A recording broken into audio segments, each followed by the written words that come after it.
Welcome back everybody to another video. In this video we are going to talk about the high-end, very expensive processors, your pre-pros, such as your Trenoffs, the Storm Audio, and that more affordable Anthem AVR 90. We're going to use them as reference because they are the more known brand by consumers. I'm going to give you guys my reasoning of why I'm haven't bought into the high-end these high-end sound processors.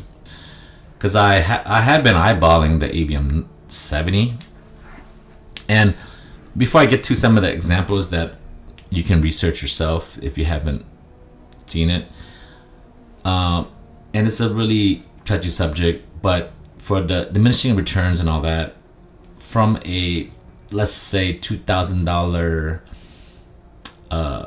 AVR processor to a $10,000 to $20,000 processor, is it really that much of a leap? Now, some would say, of course, the more you spend, the more quality you get. That may be true, but is it really worth it? And then on top of that, the issue is not really that. The issue is the glitches that these high-end units have. That is what makes consumers like me not buy into the more expensive units just of yet.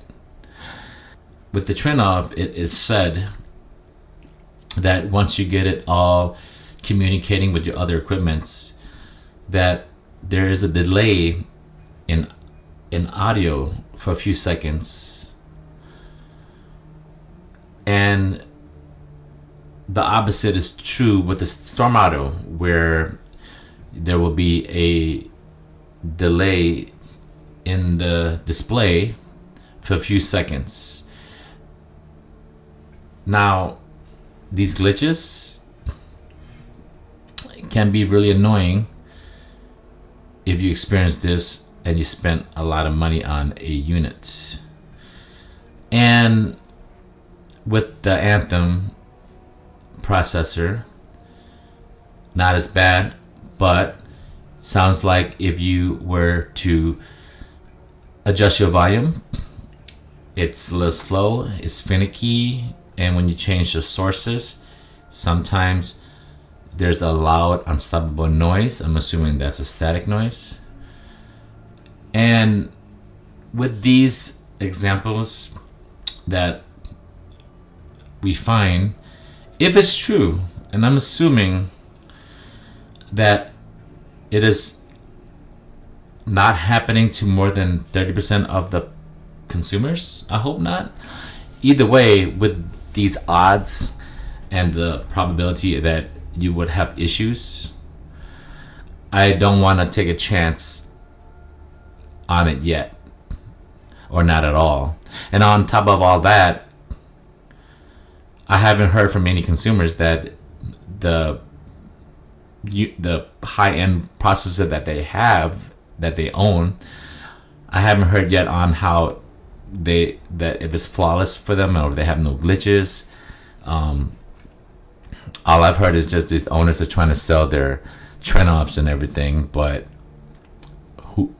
why would you if there's nothing wrong with it? That's just my opinion.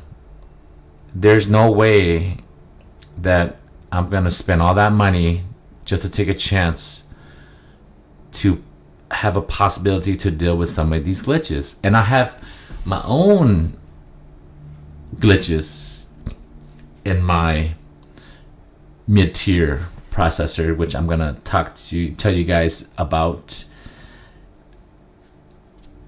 and which makes me very weary on spending more money or even upgrading. And I do believe these issues are pretty prevalent with the more expensive processors, because like I'm about to tell you from my own experience. So I'm gonna use my 3 dedicated processors. And before I do, let me just mention too, right? So with the high-end processors, like your 10,000, 8,000, 10,000, 20,000 processor versus your processors or AVRs, because you can use AVRs for pre-outs that are under 4,000, right? You got your Marantz Pre-Pro, your Marantz AVR that you can use pre-outs. You got your Emotivas, you got your Monolith processors, you got your Tone Winners processors. You have all these processors that are under 4,000, even AVRs that you can hook up an external amp to it. Who's to say that those processors that are under 4,000 are sufficient enough? Who's to say who's to say that the high end $25,000 one is a game changer? Who's to say that you're gonna even notice such a big processing leap from a $4,000 unit to a $20,000 unit? Sure, I hear people say all the time that your trend off is you can notice the difference is gonna be, it's just way better. The more you spin, the more expensive, the better the component, the better the sound, the better everything. Now, with my 3 dedicated processor, here's the experience that I have with these. So these are pretty much my upgrade from my AVRs, right? I had all the Yamahas, the Denons, the Onkyos and all that. Those were my AVRs. So I upgraded, I upgraded to the dedicated processor. So my very first processor that I've owned is the Rotel RSP 1576 Mark 1s. And obviously with that, I gotta buy an amp, which I did purchase the 8-channel amplifier. That's 100 watts, all channels driven by the Rotel model number RKB8100. So with the Mark 1s by Rotel, which is a 4K 11.1 channels or whatever processor, 4K Dobly Atmos DTSX, works great. I game on it, I watch movies on it, flawless. Fortunately for me, I have, of my 5-6 years that I've owned it, I've never had a problem with it, even though I have scratched it up, I have dropped it a little bit. Other than that, it has worked flawlessly. At that time, that Rotel Mark 1s retailed around $2,300, $2,400. And a few years ago, 2-3 years ago, I picked up the Rotel Mark 2s, that RSP 1576 Mark 2s. And that time it retailed around $3,700. So it's a big upgrade to the Mark 1s. They look identical and they sound identical, but you can tell that the Mark 2s has a better DAC, has better internal components, and you don't have to tweak it as much, and it's a beefier processor. So it's a good upgrade. It's a good purchase on my part. But after a few months, I've noticed that because when I switched, I do a lot of calibration. When I do some calibration with between the sub channel and the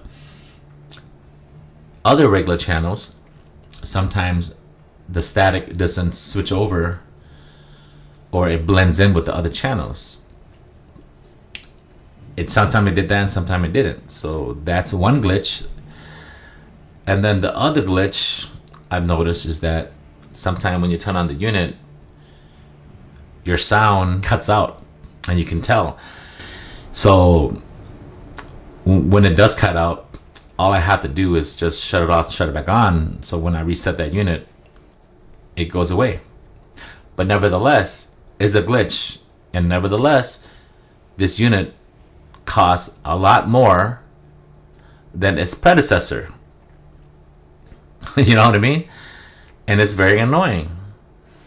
Just like the turn off, if I had a turn off, and then if I were to skip a movie or skip a scene, and then it took time for the audio to catch up to the scene, it's kind of embarrassing if you're watching it with your friends.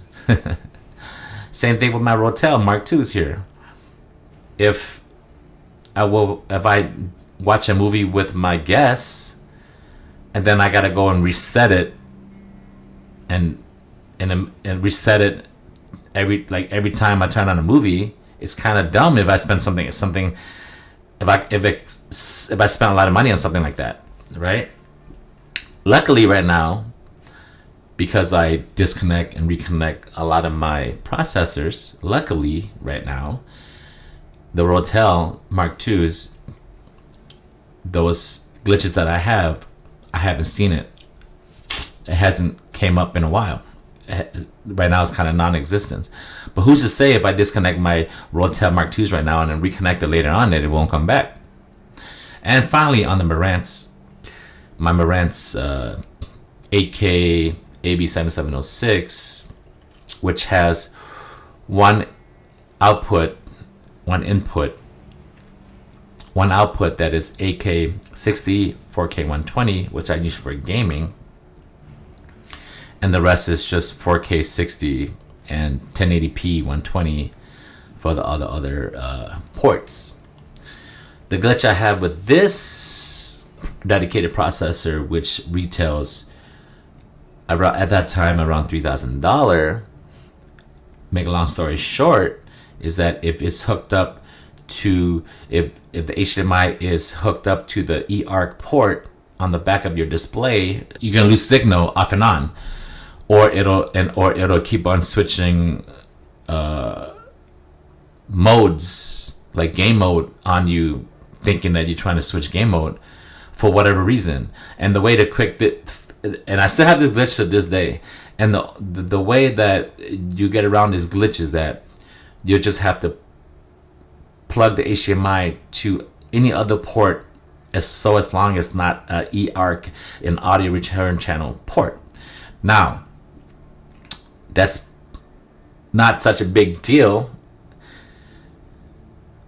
but it gives me less options. So since I only have one port for 4K 120 on the Marantz for gaming, and if I want to run 4K 120, I can't run eARC. I would have to run 2K 120 on my other ports.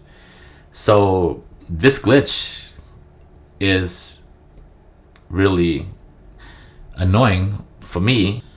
Now, with all this glitches that I've had with the Mark IIs and the Marantz, it's not really life or death, but these two units cost a lot more than my Mark I's, and I had this to deal with these glitches. It's worse if I had a $10,000 unit or a $20,000 processor, and I have to deal with these known issues that you hear online. So this is why I am very wary on purchasing a very high-end, expensive processor. As of right now, for upgrading wise, if I were to upgrade to something, it'd probably be the AVM 70, even though they say the AVM 90 is way better than the 70. And that's pretty much gonna wrap it up for this video, guys. Make sure you like, subscribe, comment below, keep it friendly. Do you guys own a really high-end processor? Do you have problems with it, or you don't have problems with it? I would like to hear that in the comments below. Keep it friendly. Thanks for tuning in. I'll catch you guys on the next one. Hooded Dragons out.